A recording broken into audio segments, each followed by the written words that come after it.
안녕하세요, 여러분. 저번 시간에 이어서 현대자동차 이야기. 오늘은 그 두 번째 시간입니다. 네, 반갑습니다.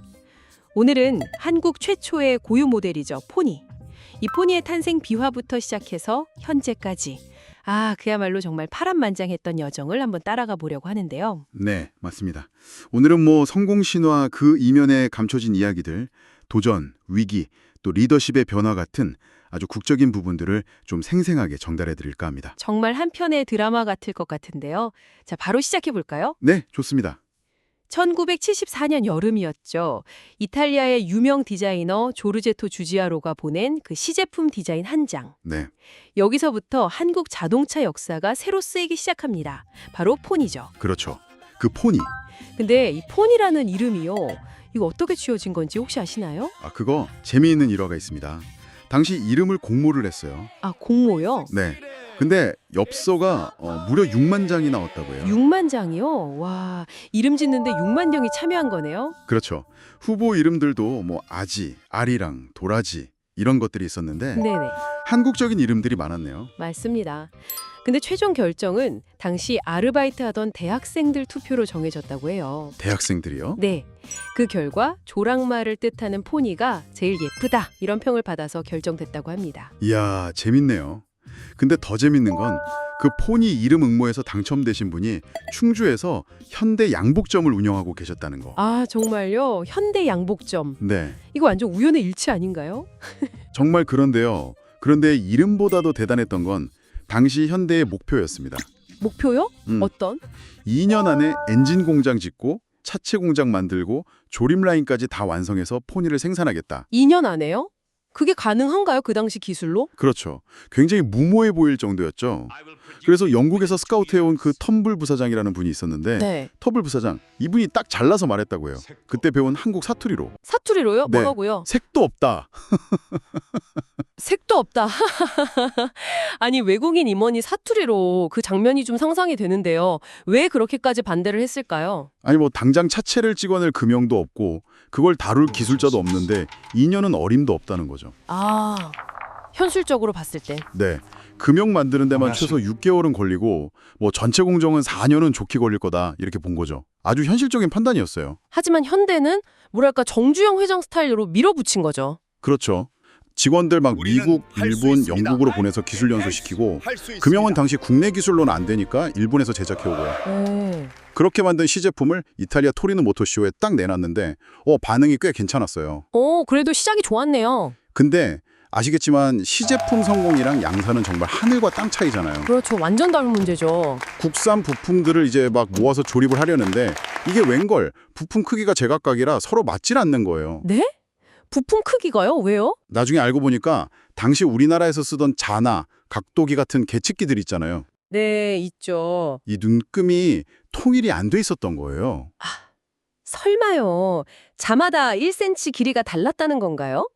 그 정도까지는 아니었겠지만 미세하게 다 달랐던 거죠. 그러니까 조립이 될 리가 없죠. 와, 정말 황당했겠네요.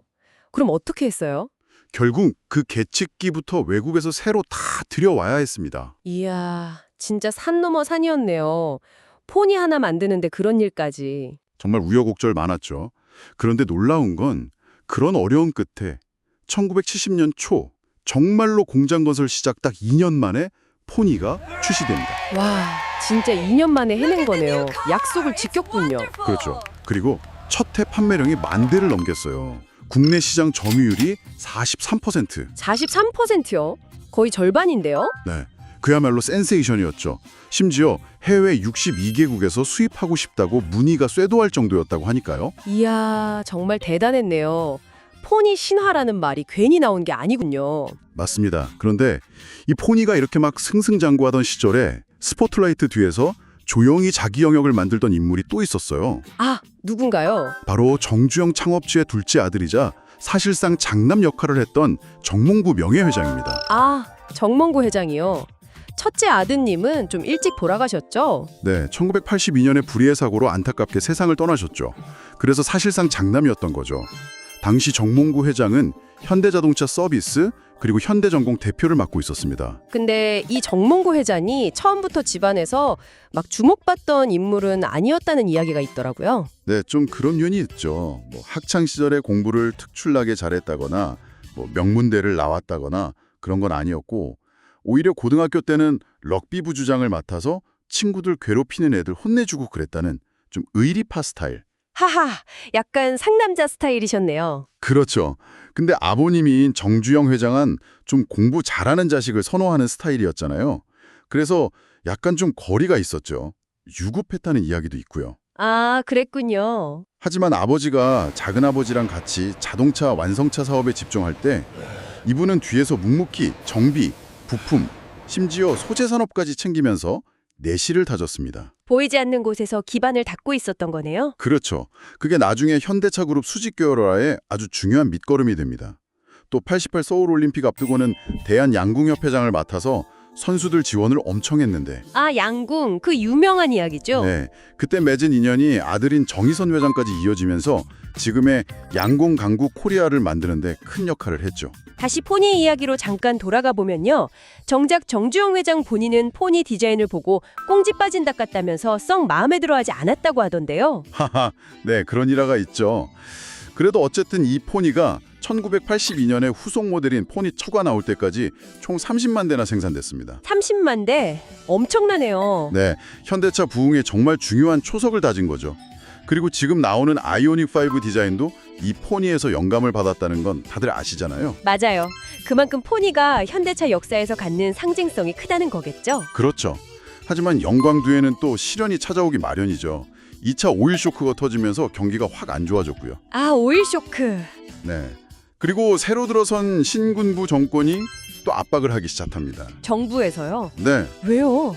자동차 산업 어차피 선진국 못 따라가는데 그거 계속 할 거냐. 차라리 중공업이나 발전 설비 쪽에 집중해라.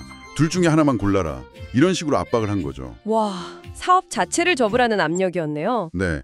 심지어 특정 업체한테 소형차 생산을 몰아주는 식으로 현대차를 좀 견제하기도 했고요. 그야말로 내우외환, 사면초가였네요. 회사가 정말 휘청거릴 수도 있었겠는데요. 그렇죠. 근데 그 상황에서 현대차가 택한 전략이 뭐였냐면 바로 버티기였습니다. 버티기요? 네. 자금난이 심각했지만 일단 고객들의 지지를 믿고 버텨내자. 그러면서 동시에 미래를 위한 투자는 멈추지 말자. 이거였죠. 와, 어려운 상황에서도 투자를요? 네. 연간 30만 대 생산 규모의 신공장 건설 계획 세우고 부품 연구소도 설립하고 주행 시험장, 충돌 시험장 이런 것들을 막 건설하기 시작했어요. 아, 그 유명한 충돌 시험. 초기에 미국에서 차 부수는 거 보고 정주영 회장이 아이고 저 아까운 걸 왜 부수나 했단 얘기 있잖아요. 맞아요. 처음엔 그랬는데 결국 안전이랑 품질을 위해서는 이게 꼭 필요하다는 걸 깨달은 거죠.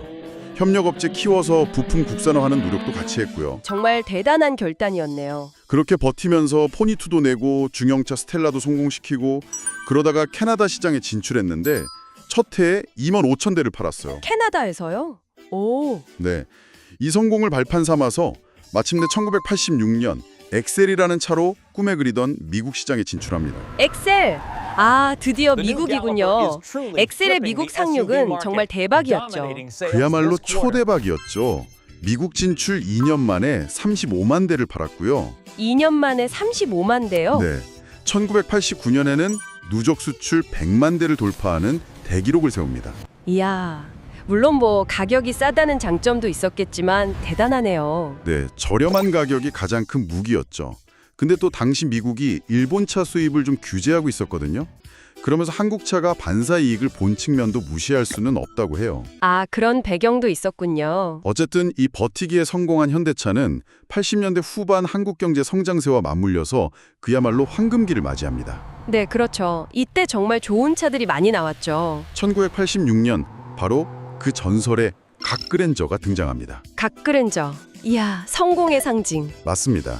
당시 대졸 신입사원 월급이 40만 원이 채 안 되던 시절이었는데 이 갓그랜저 최고급 모델 가격이 2,700만 원이었어요. 2,700만 원이요? 와, 정말 엄청난 부의 상징이었겠네요. 그렇죠. 그리고 1988년에는 소나타가 나왔죠. 아, 소나타. 근데 원래 이름은 소나타였다면서요? 네, 맞아요. 근데 이게 약간 발음이 소나타는 차냐 뭐 이런 놀림을 좀 받았다고 해요. 그래서 소나타로 바꿨다는 일화는 너무 유명하죠. 하하하, 네, 저도 들어봤어요. 그리고 1990년에는 좀 스포티한 디자인의 스쿠프, 그리고 준중형 시장의 강자였던 엘란트라까지 정말 내놓는 차마다 히트를 쳤습니다. 정말 황금기였네요. 그런데 이렇게 잘 나가는 속에서도 내부적으로는 또 큰 변화들이 있었다고요? 네, 몇 가지 중요한 변화들이 있었습니다. 첫 번째는 아까 잠깐 언급했던 정몽구 회장이 이끌던 현대전공의 비상입니다. 아, 현대전공. 네, 미쓰비시 파제로라는 차를 기반으로 해서 1991년에 갤로퍼라는 SUV를 출시하는데 이게 정말 폭발적인 인기를 끌어요. 갤로퍼. 아, 맞아요. 정말 인기 많았죠. 네, 당시 SUV 시장, 그때는 RV라고 많이 불렀는데 쌍용차가 거의 장악하고 있었거든요. 근데 갤로퍼가 나오면서 판도를 완전히 뒤흔들어 놓습니다. 이야, 정몽구 회장의 완성차 시장에서도 드디어 큰 성공을 거둔 거네요. 그렇죠. 서비스, 부품, 소재, 컨테이너 사업 이런 데서 실력을 계속 입증해 오다가 마침내 완성차에서도 통쾌한 홈런을 친 거죠. 그게 첫 번째 변화였고, 두 번째는 80년대 후반 민주화 과정에서 노사 갈등이 굉장히 심각해졌다는 겁니다. 아, 그 시기 파업도 많고 그랬죠. 네, 대규모 파업도 있었고 공장이 폐쇄되는 아픔도 겪어야 했습니다. 그리고 세 번째 변화는 좀 의외인데 정주영 창업주의 갑작스러운 정치 도전이었습니다. 아, 대선 출마. 맞아요. 그게 또 큰 파장을 일으켰죠. 네, 이 과정에서 원래 현대차를 이끌던 동생 정세영 회장이 그룹 쪽으로 이동하게 되는데요. 문제는 정주영 창업주의 대권 도전이 실패로 끝나면서 현대그룹 전체가 엄청난 정치적 보복에 시달리게 됩니다. 정치 보복이요? 어떤 식으로요? 은행 대출이 막히고 사업 인허가가 계속 지연되고 이런 어려움 때문에 정주영 창업주가 잠시 해외에 나가 있어야 했을 정도라고 하니까요. 와, 정말 바람 잘 날 없었네요, 현대차는. 그렇죠. 그럼에도 불구하고 현대차는 또 멈추지 않았습니다. 독자적인 엔진 개발에 성공하고 소나타2, 엑센트, 아반떼 같은 히트작들을 계속 내놓고요. 네. 심지어는 당시로서는 정말 충격적이었던 국산 스포츠카 TV론까지 출시합니다. TV론. 와, 그것도 정말 디자인 파격적이었죠. 네. 그리고 남양연구소도 이때 설립됐고요. 결국 1996년에는 누적 생산 1천만 대를 돌파했습니다. 정말 대단한 저력이죠. 어려움 속에서도 성장을 멈추지 않았군요. 그런데 또 한 번의 거대한 시련이 닥치죠. 네, 바로 1997년 말 대한민국 전체를 강타했던 IMF 외환 위기였습니다. IMF. 정말 잊을 수 없는 시기죠. 국가 부도 사태. 그렇죠. 이 초유의 사태 앞에서 현대차 역시 대규모 구조조정을 피할 수가 없었습니다. 당연히 노사관계는 더 악화됐고요. 그런데 바로 이 위기의 시기에 정말 큰 사건이 하나 터지죠. 네, 외환위기의 직격탄을 맞고 쓰러진 경쟁사 기아차를 현대차가 인수하게 됩니다. 기아차 인수. 정말 빅딜이었죠. 네, 그리고 이 인수를 주도했던 인물이 바로 정몽구 회장이었습니다. 이것이 그가 그룹의 실질적인 후계자임을 세상에 공표하는 결정적인 계기가 된 거죠. 사실 그 당시에 정주영 창업주의 동생인 정세영 회장 측, 그러니까 포니정으로 불리던 분이죠. 그쪽이랑 아들인 정몽구 회장 측 사이에 경영권을 두고 좀 미묘한 기류가 흘렀다고 하던데요. 맞습니다. 언론에서는 왕자의 난이다 이렇게 표현하기도 했었죠. 네네. 하지만 결국 창업주의 선택은 아들이었습니다. 평소에 칭찬에 굉장히 인색했던 분으로 알려져 있는데 그렇죠. 그래도 묵묵하게 저 밑바닥, 부품 사업이나 AS 사업부터 차근차근 실력을 쌓아온 그 장남의 역량을 계속 지켜보고 인정하고 있었던 거죠. 아버지가 결국 아들의 능력을 알아본 거군요. 네. 그리고 본인이 가장 애착을 가졌던 이 자동차 사업의 미래를 맡기기로 결심한 겁니다. 그때 동생한테 몽구가 장남인데 공구한테 자동차 넘겨주는 게 잘못됐어? 이렇게 말했다는 일화는 아주 유명하죠. 아, 드럼 비하인드가 있었군요. 그 이전에도 AS 부문을 아들한테 넘길 때 동생에게 아니 조카한테 그 정도도 못해주냐 하면서 아들에게 힘을 실어줬다는 이야기도 전해집니다. 그렇게 그룹의 정점에 선 정몽구 회장은 그 이후로 정말 강력한 리더십을 보여주죠. 네, 맞습니다. 기존 현대차 출신, 또 자신의 기반이었던 현대전공 출신, 그리고 새로 합류한 기아차 출신들, 이렇게 여러 파벌이 좀 보이지 않게 있었을 텐데 네, 아무래도 그렇겠죠. 그런데 굉장히 빠른 속도로 조직을 장악하고 정몽구 차제를 딱 구축합니다. 그리고 전국의 주요 공장마다 자기 집무실을 딱 만들어 놓고 불시에 방문해서 직접 생산 라인을 점검하는 품질 경영. 이게 그의 트레이드마크가 됐죠. 품질 경영, 정말 엄격하게 품질을 챙겼다고 하더라고요. 네. 그래서 일각에서는 뭐 드라마 용의 눈물에 나오는 이방원처럼 아주 과감하게 조직을 휘어잡았다. 이런 평가도 나왔습니다. 물론 그 과정에서 뭐 품질 문제 논란이라던가 아니면 강남 한전부지 너무 비싸게 산 거 아니냐 이런 비판도 끊이지 않았잖아요. 네, 나서요. 그런 잡음들도 분명히 있었습니다. 하지만 결과적으로 보면 정몽구 회장 시대에 현대차는 미국, 유럽, 인도, 중국 등등 전 세계 곳곳에 해외 생산 기지를 대폭 확장하면서 명실상부한 글로벌 기업으로 발돋움했습니다. 그렇죠. 당시 미국 주지사들이 공장 유치하려고 직접 한국에 찾아올 정도였다고 하니까. 네, 그리고 정말 꾸준한 품질 개선 노력을 통해서 싸구려차 이미지를 벗고 브랜드 가치를 엄청나게 끌어올렸다는 평가가 지배적입니다. 아, 맞아요. 예전엔 정말 그런 이미지가 좀 있었죠. 네, 그리고 논란이 됐던 그 강남 부지 역시 시간이 지나면서 땅값이 폭등하면서 또 재평가받기도 했고요. 어떻게 보면 집안에서 가장 주목받던 아들도 아니었고 뭐 순탄하게 경영권을 물려받은 것도 아니었지만 결국 아버지 정주영 회장이 남긴 가장 핵심적인 사업, 자동차 그리고 제철, 현대제철 이 두 가지를 세계적인 수준으로 키워낸 인물, 그게 바로 정몽구 명예회장이라는 사실은 누구도 부정하기 어려울 것 같습니다. 정말 그렇죠. 대단한 업적을 남긴 거죠. 그리고 이제 현대차는 정주영 창업주의 장손이죠. 정의선 회장의 시대를 맞이했습니다. 네, 새로운 시대가 열렸죠. 정의선 회장은 그룹 회장이 취임한 이후에 정말 파격적인 결정을 내렸어요. 어떤 결정인가요? 수십 년간 정말 공들여서 개발해온 내연기관 엔진 개발 조직 있잖아요. 네, 현대차 엔진 기술력 대단하죠. 그렇죠.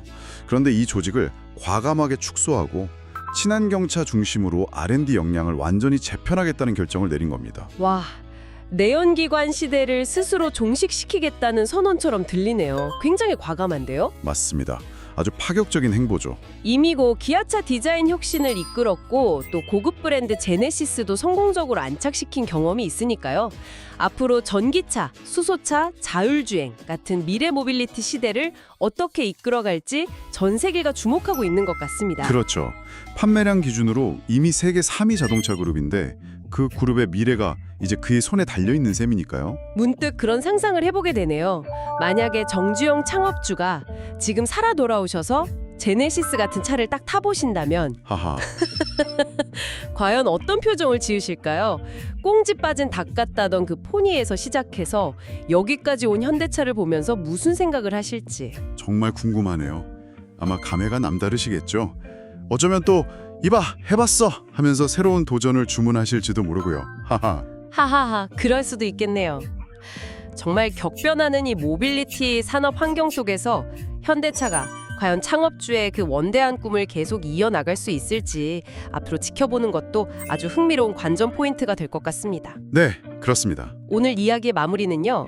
자동차 사업에 대한 정주영 창업주의 그 뜨거운 열정과 비전을 엿볼 수 있는 그의 육성으로 대신할까 합니다. 여러분도 한번 그의 꿈을 함께 느껴보시죠. 미국과 일본, 유럽 자동차 업체들이 벌이는 세계 자동차 시장 3파전. 이제는 그들을 깜짝 놀라게 해줄 때가 됐다고 나는 생각한다. 짧은 역사를 가진 우리가 그들이 석권하고 있는 시장에 뛰어들어서 과연 세계적인 위치를 차지할 수 있겠느냐는 사람이 많을 것이다. 논리적으로 따지자면 그러한 비약적인 발전에는 한계가 있을 것이다. 그러나 우리는 무모했지만 그 무모함에 부른 혹독한 시련을 견디고 뛰어넘음으로써 살아있는 공부를 하며 철저하게 강해졌다. 이 꿈은 반드시 실현시킬 수 있다. 왜냐하면 우리에게는 세계 최고의 무기, 우수한 인재가 있기 때문이다. 이 훌륭하고 우수한 이들의 능력과 헌신에 힘입어 머지않아 한국의 자동차가 세계 시장을 휩쓰는 날이 반드시 온다고 나는 확신한다. 정말 그 창업주의 담대한 포부와 또 사람에 대한 믿음, 이런 것들이 오늘날의 현대차를 있게 한 가장 큰 원동력이 아니었나 싶습니다. 네, 정말 그런 것 같습니다. 이제 완전히 새로운 도전에 직면한 현대차가 앞으로 또 어떤 이야기를 써내려갈지 여러분도 각자의 시선으로 한번 전망해 보시는 것도 재미있을 것 같습니다. 네, 오늘 저희가 준비한 이야기는 여기까지입니다. 함께해 주셔서 감사합니다. 감사합니다.